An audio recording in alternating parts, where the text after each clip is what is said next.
this is when Donald Trump talked about no more funding, no more federal funding whatsoever to sanctuary cities. Yeah. Here's why. It's perfect. Absolutely. Oh, wait a second. You're going to harbor illegal aliens in our cities, and you want the federal government to give you money to be aiding and abetting crime? How about we're going to go no on that one? Let me go on to this. Speaking of controlling institutions, or anytime a leftist is in control. Yeah. Never goes well. No, it never goes well. When you think of the most dangerous cities, for example, like which ones come to mind? Obviously, Detroit, probably Oakland, maybe St. Louis. You mean here or globally? Yeah, then you think like Tijuana. Well, I mean, anything in South America, yeah. You'd be like, it's probably a bad deal. Exactly. Central America. What if I said Africa? Albuquerque? That's Kirky. No. K-Town. Captain Kirk. It's a Q. Yeah, I know. But it doesn't make a good name. Just say K-Town. Walter White. Captain Kirk. It's so crime-ridden that the New Mexico governor, and I believe the mayor too, we have someone on the mayor I think later, but the Democrat governor is now deploying the National Guard to try and fix the crime problem. National Guard troops are getting ready to get to work right here in the metro after the governor, mayor, and Albuquerque's police chief agree more needs to be done to fight crime along the Central Avenue corridor. A business owner along Central says while he's relieved to get some help, he just hopes it works in the long run. News 13's Madison Connor explains. This is declaring again a public safety emergency in Albuquerque. Governor Michelle Lujan Grisham announcing today she is deploying the National Guard. How did it become that way, Governor? But here in Albuquerque, along Central. We picked those areas based on call volumes, arrests, and risk. The decision stems from an emergency request by Albuquerque Police Chief Harold Medina. At the end of March, Medina wrote this letter citing that the fentanyl epidemic and an increase in violent juvenile crime has the department running thin, and they need extra hands. Now, this shouldn't come as any surprise. I mean, Albuquerque is a place where former champion John Jones, he stopped 4 crimes and then went and committed 4 crimes. So it's you have to even it out. It's equal to 0. Yeah. It's ranked the 20th most dangerous city in the not country, in the world. Oh my God. And it's a sanctuary city. Yep, there you go.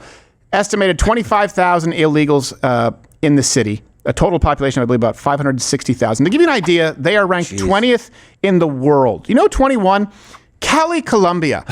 The home of the Cali cartel? Yeah. That's one further down the list, being slightly safer, slightly more dangerous. 19, Tijuana, Mexico. That's insane. That means that Albuquerque's level of danger is sandwiched right between, like you said, the Colombian drug cartel and fornicating with donkey shows. Hey, that's, right between there is Albuquerque, New Mexico. That's one show on Tuesday nights at 7:30. And that donkey has a smile on its face. Hey, what is, guys? Hey, that's a safer city than Albuquerque. It's true. It's true. Sorry, wrong way. And this went viral. This is one of the reasons that you guys were asking us to cover this story.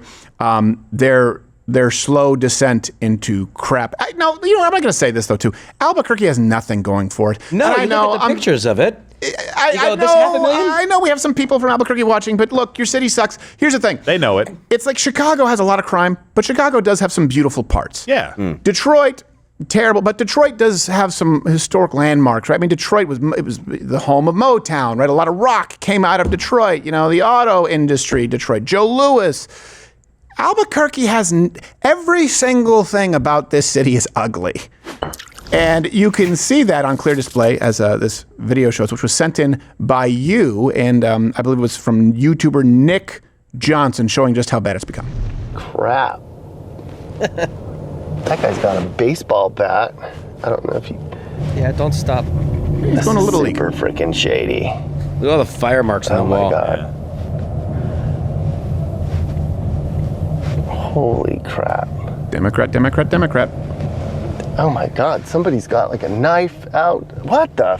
I mean, if I saw the machete. That guy's grooving. And then this guy is just out. You kind of see behind me. Yeah, I wouldn't sleep belly down. No. He wants to. They're like actively using drugs right in front of me. Watch this. Well, not in front of me, but they're just like literally like shooting up right now, all of them. It's a team building exercise. It's not. And when they get into fights there in Albuquerque, as far as crime, they take it to another level.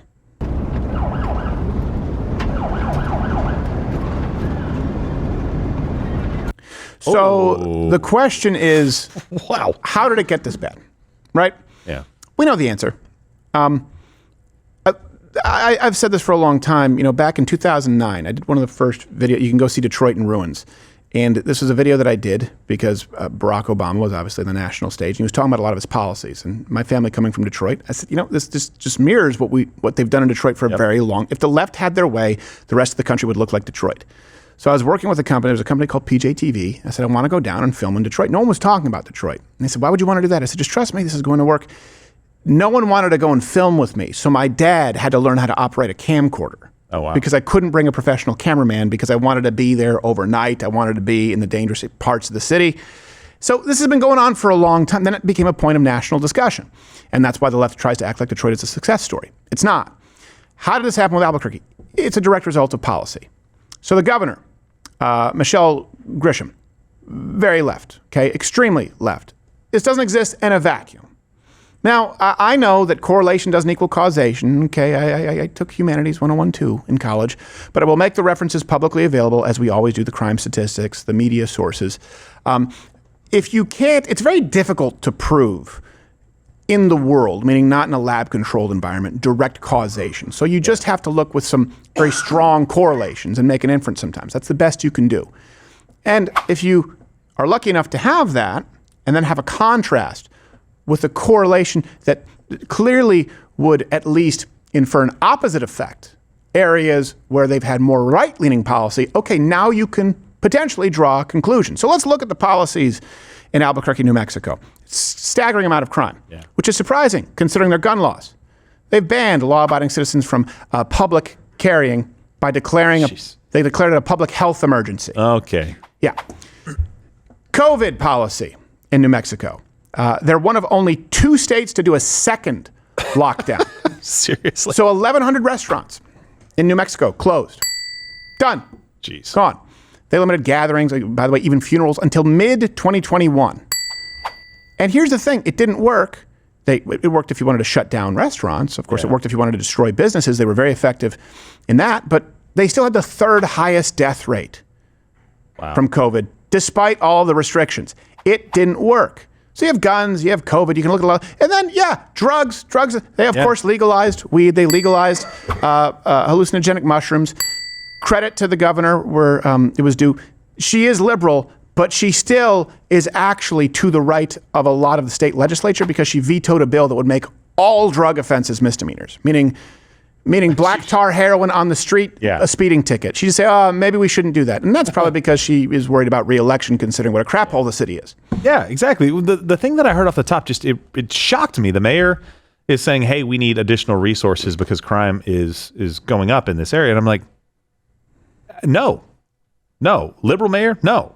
You don't. No. You don't understand. I'm not going to come in and put a Band-Aid on your problem. Fix your problem and I'll give you the resources. So, for example, I would say, okay, change your policies that have led your city to be a crime-ridden hellhole. And yes, we will send in the National Guard to help clean up the problem and make sure the policies change so the problem just doesn't come back and we're having to do this every 2 years. Yeah. Really. No, do it. Send the National Guard in. Let her have it. That way, the people of Albuquerque look around. They go, "Why are there troops in our city? Well, I mean, why are there American troops patrolling the streets? Oh, because it's a shithole." Yeah, and I bet you most people there don't even know they live in a sanctuary city. Yeah. So make them answer for that. Hey, and this is when Donald Trump talked about no more funding, no more federal funding whatsoever to sanctuary cities. Yeah. Here's why. It's perfect.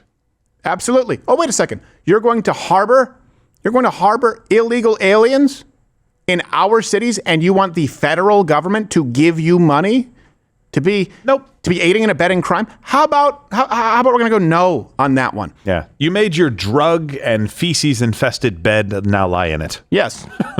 Yeah. That perfectly encapsulates Albuquerque. Hey, if you like this video, you're still here. Click there. Click there to watch more rebuttals, takedowns, and claim and truth videos where they're pretty self-explanatory in the title. I don't know what the thumbnail is. It's not salacious, is it? Maybe a little. That's ideal.